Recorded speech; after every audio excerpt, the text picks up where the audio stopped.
This is the KitchensinkWP Podcast, episode 265. I program my own computer. We have a server crash, 404 error, page not found, links aren't working, system is crashing, system is crashing, system is crashing.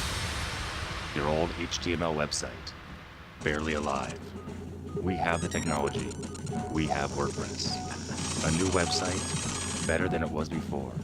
Better, stronger, faster.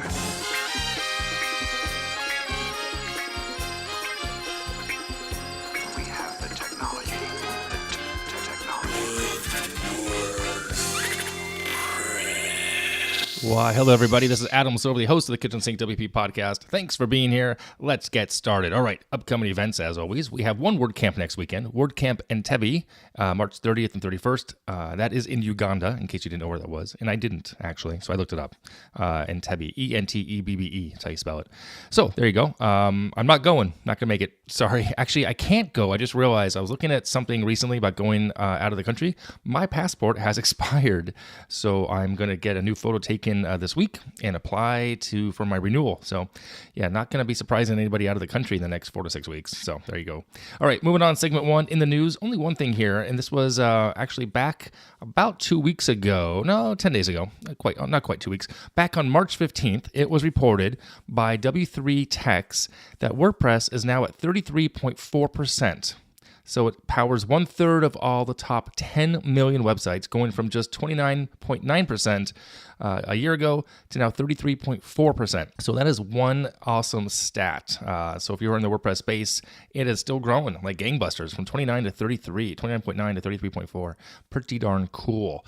So keep that in the back of your pocket when someone says, hey, is WordPress growing? You can say, yes, it is.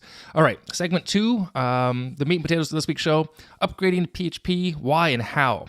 Well, some random timing of all things, in my opinion, is that I noticed about a week ago that there's a plugin I used that said the next version of the plugin would stop support for the current version of PHP that was on, my site was on. It was actually on KitchensinkWP.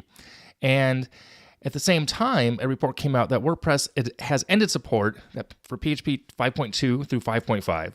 The minimum required PHP for WordPress is now 5.6. There's a link to these notes in the show notes as well.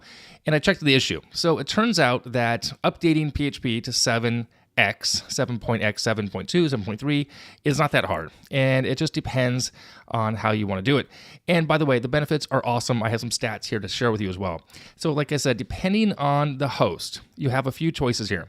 You can upgrade via cPanel to each, so you go through cPanel and you can upgrade each directory level, i.e. in this case, every add-on domain you have can be separately updated, or you might have to actually update the entire server. So I have a few different hosts that I use and then test things with, and in the case of my site for Kitchen Sink, I had to update the entire server. We'll get to that in a second. The first test I ran was over at SiteGround, which does allow me for each site individually. For every add-on site, I can't actually update it separately, which is kind of nice. And I did it there, I started there because I use SiteGround for all my staging and development sites. Nothing is live on that. Not that I wouldn't trust them at all. I mean, I do. I totally trust SiteGround.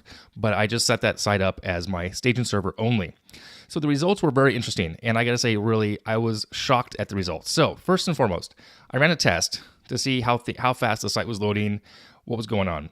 I picked, Pingdom Tools out of Washington, D.C., and the PHP was version 5.6. That was what it had on there at the moment. It got a grade of C, 76%, 76 like the grade C. Page size was 995.1 kilobytes. The load time was 3.84 seconds, and the requests were 47. I upgraded it to 7.2.16, and the grade came back as a 100 with an A, 1 kilobyte for page size, 1.89 for load time, and only 2 requests.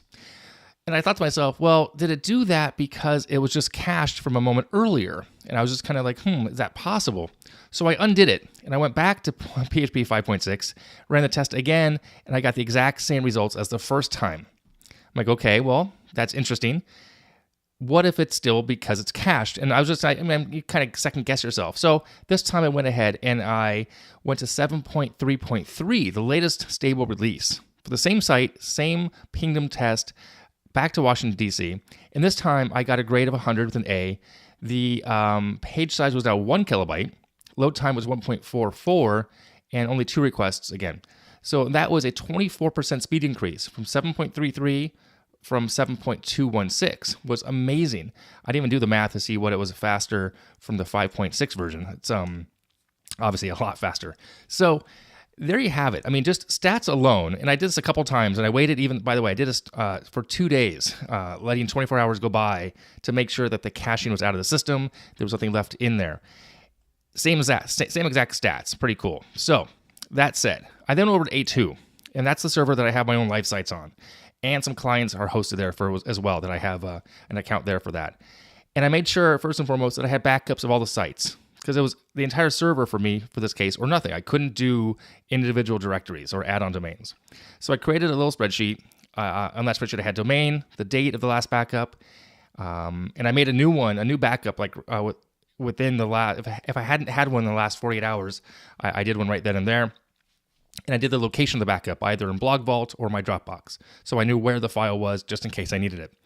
And I ran the update. I took the whole thing up to version 7, 7.3, maybe 7.2. I don't remember what I did, but I didn't write that down. Anyway, I ran the update. Things all worked out just 99.9% great. All but one thing worked. And I realized it was one of my Coming Soon plugins that had a conflict. So luckily, it's on my server. I went to File Manager, and I got into it. I changed the name of that plugin. So I deactivated it, deleted it, got the new version, and all was fine. However, 2 days later, I did realize that one of my client sites had an issue. They couldn't log into their site. So I checked the front end. I didn't think to check the back end. So turns out the lovely, and I say lovely here sarcastically, the plugin Rev Slider, which is lately the bane of my existence, the older version 5.x, does not play well with PHP 7. anything. The site does load, but most of the time, but the WP admin page won't load at all, allowing for the access to the dashboard.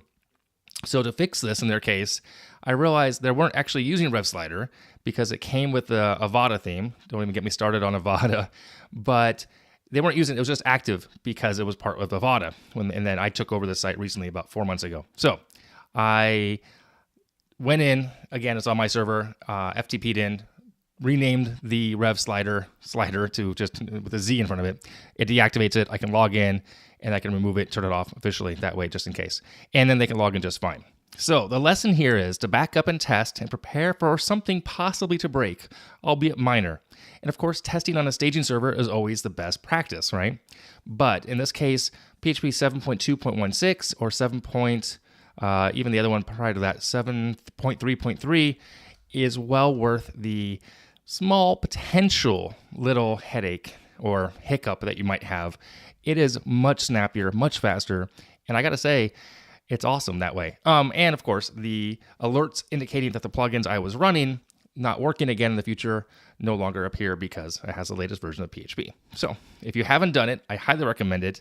Not that hard, not that scary. Just have a plan in place to have backups. Oh, lastly, on the SiteGround side of things, you can actually go back. That was kind of cool because you can upgrade the entire each folder, each directory separately. You can actually move them around from 5.3, 5.2, 7.2, 7.3. That was kind of nice. I didn't even try to think about doing that over on the other host. So it's just something to consider as well. I'm not sure if you could go back. Probably, maybe. I don't know. I have to check. Anyway. Okay, moving on. Segment 3, tip and tool of the week. This one is wakeupdialer.com. And this is it's kind of a silly little thing.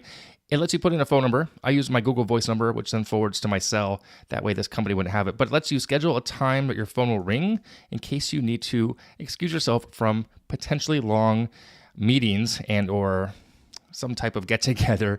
I've had a couple of these where I've been working with some groups, and sometimes they can just ramble, and I need a way out politely. So wakeupdialer.com. Hey, you know what? You got to do what you got to do sometimes.